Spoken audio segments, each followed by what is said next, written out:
Yeah. All right. Welcome, everybody. Thank you for tuning in to our webinar on social host liability, which is a very important topic as the holiday season gets underway. Everybody has their social functions after work, and people like to have a lot of fun. So we're here to give you all the information that you need to have a fun and litigation-free holiday season. I'm Catherine Marshall, and this is my colleague, Mackenzie Irwin.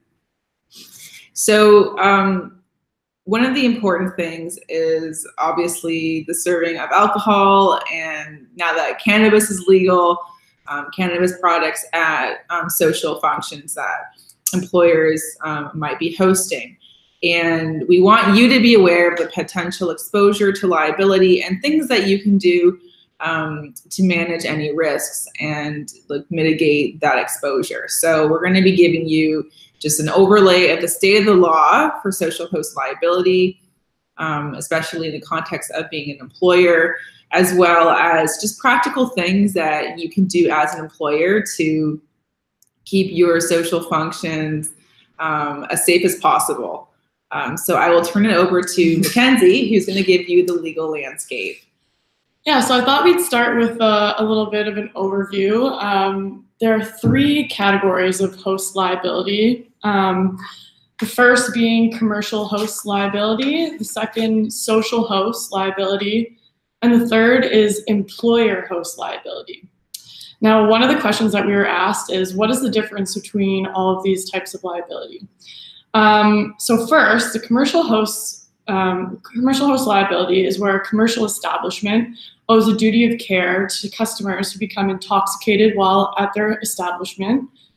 And this duty is to the extent that these customers are unable to take care of themselves. The second, for social host liability, this is the potential for a host of a social gathering to be found liable for the actions of their intoxicated guests. It requires a special relationship between the parties in order to impose this liability. Typically, the law values individual autonomy and is hesitant to impose legal relationships or responsibilities between two individuals without there being this special relationship. Now, the third is employer host liability. This is where somewhere in between commercial host liability and social host liability, in the sense that employers aren't held to the same high standard as commercial hosts, but they're held to a higher standard than a social host. This is because employers hold a special fiduciary relationship with their employees. And I'm just going to jump in quickly, just so everybody's really clear.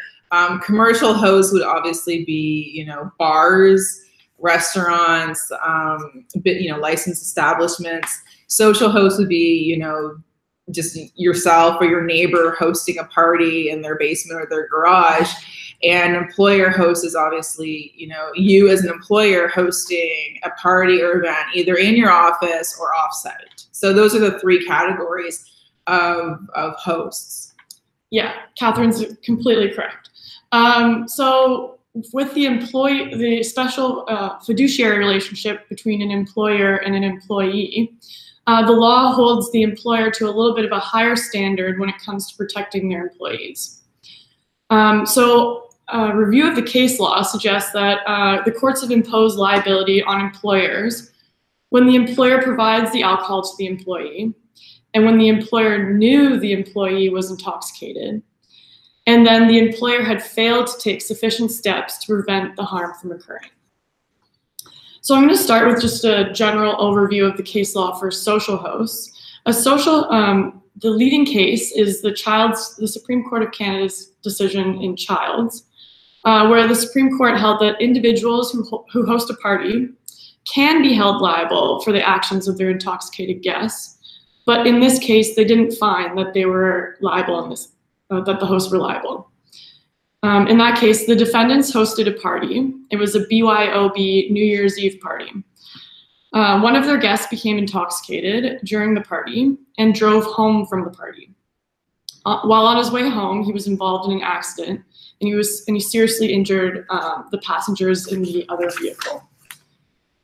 The hosts were held not liable for the car accident, but the Supreme Court stated that social hosts at a party where alcohol is served are not under a duty of care to members of the public who may be injured on by a guest's actions. However, unless the host conducts or implicates themselves in the creation or exacerbation of the risk, that may impose liability on the social host. One of the questions we were asked was, what are the factors that the courts consider when assessing social host liability? Some of these factors include whether the host provided the alcohol, whether the injured party was invited to attend, the extent of the social host's knowledge of the intoxication of the guest, the age of the hosts, and the age of the intoxicated guests. In this sense, the courts look at the older the guests, the more autonomy the courts will afford to those guests. Similarly, there likely exists a paternalistic relationship when an adult hosts youth guests. They also look at the presence of security staff or bartenders to ensure the safety of the guests, and whether or not the guests are permitted to serve themselves the alcohol. Now, in terms of the case law surrounding employer host liability, there is a case called Jacobson and Nike Canada. It's a BC case where the employer provided their employees with access to unlimited and unregulated amount of beer during the working hours. After one employee finished his shift, he went out with a few other coworkers to two bars and consumed more alcohol. The employee returned to the work site for his car, drove home, and then was involved in an accident. The court held that the employer was actually 75% liable for the employee's accident, as the employer failed to provide a safe workplace. They did this by introducing an unlimited supply of alcohol to their employees while they were at work. Another case is an Ontario Court of Appeal case called John and Flynn. In this case, the employer was held not liable for an accident involving their employee after he had become intoxicated during his work shift. The employee was known to have drinking problems and drank steadily throughout his shift at work. He drove home safely and continued to drink while at home. He then went out in his car and was involved in an accident. So the Court of Appeal held that the employer wasn't liable, and they found this for a few reasons. They found that the employer did not provide any of the alcohol to the employee. The employer was not aware that the employee was drinking on the job.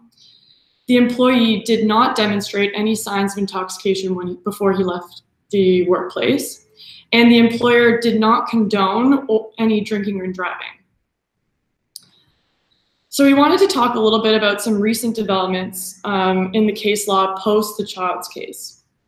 The courts have been just trying to decide what the Supreme Court meant what situations the Supreme Court intended these social hosts to be found liable. One case is the Williams and Richards case, which came out on November 7th in 2018. This is a decision of the Ontario Court of Appeal where they revisited the issue of social host liability and denied a motion by the defendants to have the case summarily dismissed. In this case, Mr. Williams and Mr. Richards were co-workers, neighbors, and friends, and they would regularly get together and drink beer. Mr. Richard lived with his mother in a house that was within walking distance of Mr. Williams' family home. On the day in issue, Mr. Williams and Mr. Richards were at their house drinking, and it was estimated that Mr. Williams consumed 15 cans of beer in about 3 hours. It was undeniable that Mr. Williams was visibly intoxicated when he left the Richards home. Mr. Williams told Mr. Richard that he needed to go home to drive his babysitter home. Mr. Richard tried to prevent him from going home and threatened to call the police. However, Mr. Williams left the home, returned safely to his house, and put his children in the car and drove the babysitter home. On returning to his house, he was involved in an accident which which killed himself and seriously injured his children. Aside from eventually calling the police, Mr. Richard and his mother took no further steps to prevent Mr. Williams from driving. This decision is particularly interesting because it opens the door for a potential for a finding of liability to extend beyond when your guest has arrived safely home. The motion judge in Williams and Richard ruled that Mr. Williams had failed to establish that there was that Mr. Richard owed a duty of care to Mr. Williams. In the alternative, she concluded that relying on the earlier decision I spoke about, John and Flynn, that if a duty did exist, it was satisfied when Mr. Williams arrived home safely before he departed again to drive the babysitter home. In John and Flynn, the employee arrived home safely and then went out again. That was a factor that the court considered in obiter. However, the Ontario Court of Appeal in Williams held that in a social host liability case, there is no automatic rule that the duty of care expires once the intoxicated driver arrives home safely. This is particularly important because it leaves open the door for a finding of social host liability to third parties after the intoxicated guest has arrived home safely. So we wanted to talk a little bit about social host liability and the newly legalization of cannabis. So the recent legalization of cannabis is just adding one more factor to social host liability. In short, employers will have to monitor their guests for cannabis intoxication in the same way that we monitor for alcohol intoxication. This is in order to ensure that employees do not drink and drive while intoxicated, but also do not drive while intoxicated with cannabis. So in this sense, we recommend that employers take the same steps to monitor their guests and to ensure that they have a safe ride home in the same way that they do when serving alcohol at the party. Okay, well, that's great. I mean, that gives a great overview of the law on what your responsibilities as either a social host or an employer host are when it comes to hosting parties. And as we saw from the law, the really important factors for employers when they're hosting a social function is whether or not you serve alcohol to your employees, whether you know that your employees are intoxicated and you let them leave and drive home anyways, and whether you take or don't take sufficient steps to prevent harm from occurring. So that is where the responsibility gets created, and that's where the potential exposure for liability exists. And there's lots of things as employer that you can do to mitigate that exposure that are really practical. And I'll just kind of give you an overview right now. So things to not do at your firm's social event. Well, first of all, don't have an open bar. That's self-serve. So I mean, you can have an open bar where you're hosting the alcohol, but don't have it be self-serve. You want to have licensed smart serve individuals who are serving the alcohol, or have someone from your team serving it, but you don't want it to be self-serve because you can't monitor how much people are consuming, and that's where problems tend to arrive. And similarly, if you have alcohol at your site of your office, don't leave it open for people to get whenever they want. We saw that in one of the cases where there's this open beer fridge and people are going and helping themselves whenever they feel like it, and that's a big no-no. You need to have the ability to monitor how much people are actually consuming, and that's your responsibility. So hiring professional bartenders, always provide non-alcoholic options. That's really important. Make sure there's plenty of water on site. Definitely serve food. Make sure there's lots of food when you're serving alcohol. We know obviously that food will slow down the intoxication of a person. Limit the number of drinks that someone can order at one time. Double fisting is not something that should be encouraged at at office functions. So having like a one drink at a time limit is really smart, because it's easier to track how much someone's consuming than if they go to the bar and they get 10 shots, right? They might say they're going and giving it to their buddies, but they might actually be drinking it all themselves. Provide guests with a limited number of drink tickets. So if you are having a hosted bar, give them the drink tickets ahead of time. Maybe each person gets 3, and then that's it, no more. Provide taxi vouchers. This is so important. So before the party, what we would recommend you actually do is send an email to everybody in your office and say, looking forward to the social event tonight. Hope everybody has a great time. Obviously, drinking and driving is illegal, and we don't want anyone doing that. So we're going to be coming around the office this afternoon and giving everyone a taxi voucher. So please take it and use it, and do not drink and drive.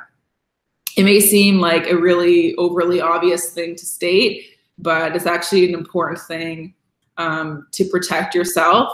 You don't want anyone after the fact saying that you were encouraging, consumption of alcohol, that you were encouraging people to get really intoxicated. You want to protect yourself by having that email go around. And it's just frankly a good reminder. And then when you have, have your assistant or have your secretary or whatever go around and give the taxi vouchers, actually have a list of the people that received the taxi voucher and check it off. So you can, if need be, later say, well, we did provide this person with a taxi voucher. You obviously can't control the actions of other people, but you can control your own actions. And that's where it's important to make sure that you've done everything you can do on your end to make sure people are behaving safely. Have a designated member of management who's responsible for monitoring the party. So this is so important. I know we all like to have a good time at work, social functions and Christmas parties, but there's got to be at least 1 or 2 people in the management who aren't consuming anything and are just ensuring that everything is going well, that everyone's having a good time, and that no one's getting unruly, and that no one's drinking irresponsibly. And I mean, I think it goes without saying too that if you're in management, you probably should not be consuming too much yourself anyways, just from a practical and professional standpoint. And make sure you designate that person ahead of time. Usually there's someone who actually volunteered to be that person. Not everybody likes to go and drink at social functions. Implement a cutoff time at which point the party officially ends. And this is really important because a lot of times, the party goes late into the night and early into the morning, and people have a really fun time at the party, but then they'll go to an after party or an after venue. Maybe someone's, one of the employees is hosting something at their house. That's fine. You can't really control that. If people want to keep the party going till 4 in the morning, that's their prerogative. But officially, the office party should end at a certain time, and everybody should know when that time is. So when the email is going around inviting everyone to the Christmas or social function, you actually put in the hard stop in there. You say it starts at 7 p.m. and it ends at 1 a.m. or midnight. Mm-hmm. And, we hope that everyone has a great time.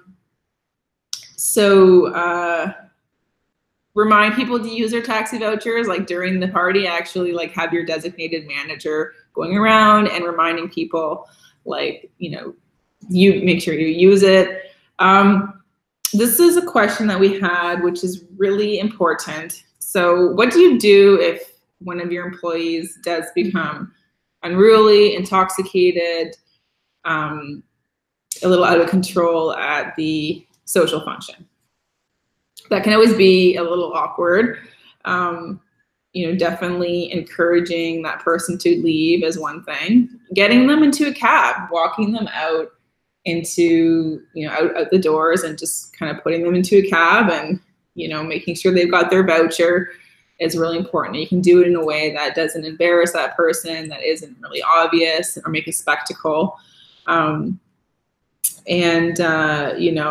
Just make sure like that, everything's okay. Just say like, you're going home, what's your address? Just ensure that they don't have the intention to drive home. So if they're waving their car keys around, say, no, you can't drive. You're cut off. You're out of control. I'm putting you in the cab. Part of the designated manager's job should also be to look out for, bad behavior. So obviously, as an employee that you have a duty to prevent harassment, sexual harassment, assault, and in the workplace, and that extends to the office social function. So if someone's being inappropriate, touching, saying offensive, awful things, that's another situation where you're taking that person aside and you're telling them they need to go home. And again, there's ways of doing that without embarrassing everybody and making a big public thing out of it. So those are pretty much all the practical things that you can do as an employer. And luckily, they're all really doable things, and they're things that don't cost a lot of money. They're just kind of common sense, right, Mac? Yeah. So thank you so much for tuning in. If you have further questions, feel free to contact us. You can email socialmedia@MacDonaldAssociates.ca if you have a question that might pertain to something specific to your situation, or you want, a link to one of the cases that we cited, or you just want a little bit more information. We're happy to provide that. But otherwise, thank you so much for tuning in, and we will see you next month. We're not having a webinar because of Christmas, but the next one will be in January, and you will get an email about it. So thank you, and have a happy, safe holiday season. Yes. All right. Bye. Bye.